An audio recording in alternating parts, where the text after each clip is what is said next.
सबको चाहिए पैसा। ज्यादातर लोग जीवन भर पैसा कमाने के लिए बहुत मेहनत करते हैं, फिर भी ज्यादा पैसे नहीं कमा या बचा पाते हैं। इसका कारण है कि ज्यादातर लोग धन के विज्ञान को जानते ही नहीं हैं। आपने देखा होगा, बहुत से लोगों के दादा या पिताजी के पास बहुत धन था परंतु बेटे धनवान नहीं होते। इसका उल्टा भी होता है, दादाजी या पिताजी के पास धन नहीं था परंतु बेटे धनवान निकलते हैं।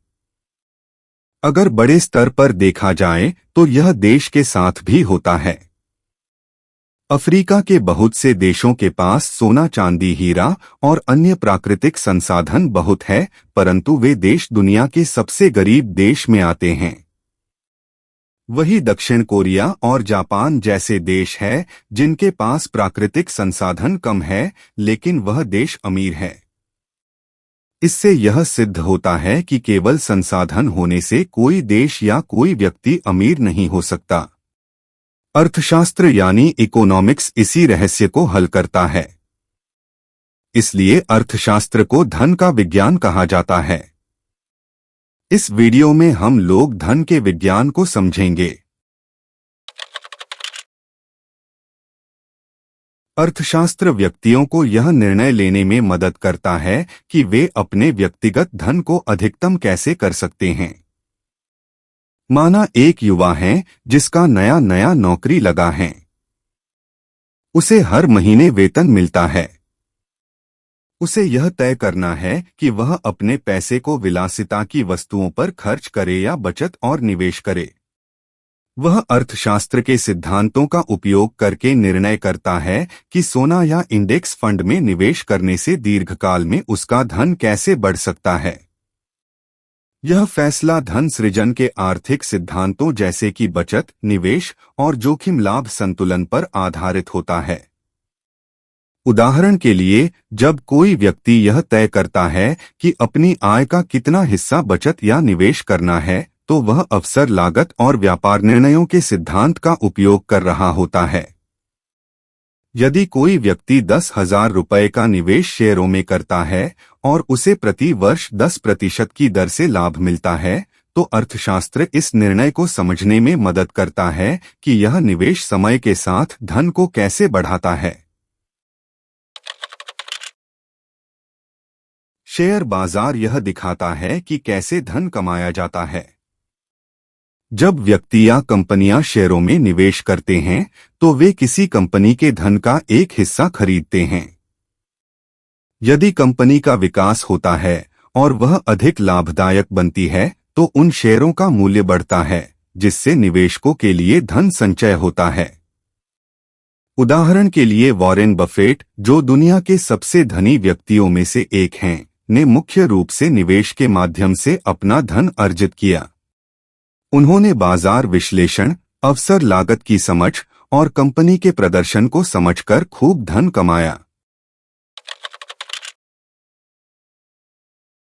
बाजारों में अर्थशास्त्र यह समझने में मदद करता है कि कीमतें कैसे निर्धारित होती हैं और व्यापार के माध्यम से धन कैसे उत्पन्न होता है।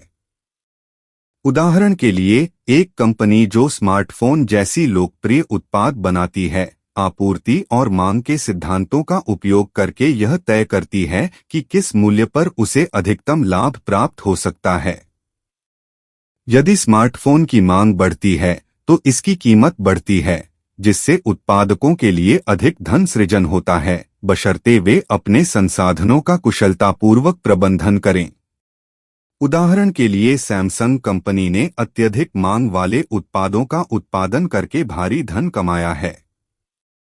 अर्थशास्त्र यह बताता है कि वे उत्पादन लागत का प्रबंधन कैसे करते हैं, उत्पादों की कीमत कैसे तय करते हैं और कैसे बाजार को कैप्चर करके अधिकतम लाभ कमाते हैं। अर्थशास्त्र किसी देश के धन को मापने के लिए जीडीपी जैसे संकेतकों का उपयोग करता है। जीडीपी किसी देश में उत्पादित वस्तुओं और सेवाओं का कुल मूल्य होता है। जो देश उत्पादकता बढ़ाने, नवाचार को प्रोत्साहित करने और संसाधनों का कुशल प्रबंधन करने के लिए आर्थिक नीतियों का पालन करते हैं, वे अपने राष्ट्रीय धन को बढ़ा सकते हैं। उदाहरण के लिए दक्षिण कोरिया ने 1960 के दशक में एक कम आय वाले देश से विश्व की प्रमुख अर्थव्यवस्थाओं में से एक बनने का सफर तय किया। शिक्षा, टेक्नोलॉजी और बुनियादी ढांचे में निवेश के उसने ऐसा किया। दक्षिण कोरिया ने निर्यात को प्रोत्साहित किया। उसने नए उत्पादों को बनाने को बढ़ावा दिया। पूंजी निवेश को बढ़ाने वाली आर्थिक नीतियों ने धन सृजन के चक्र को जन्म दिया, जिससे लाखों लोगों को गरीबी से बाहर निकाला गया और देश के धन में वृद्धि हुई। अर्थशास्त्र इस बात का भी अध्ययन करता है कि किसी देश में धन कैसे वितरित होता है। उदाहरण के लिए, प्रगतिशील टैक्स का उद्देश्य अमीरों से धन लेकर गरीबों में पुनर्वितरित करना होता है, जिससे सामाजिक कल्याण और आर्थिक संतुलन को प्रभावित किया जा सके।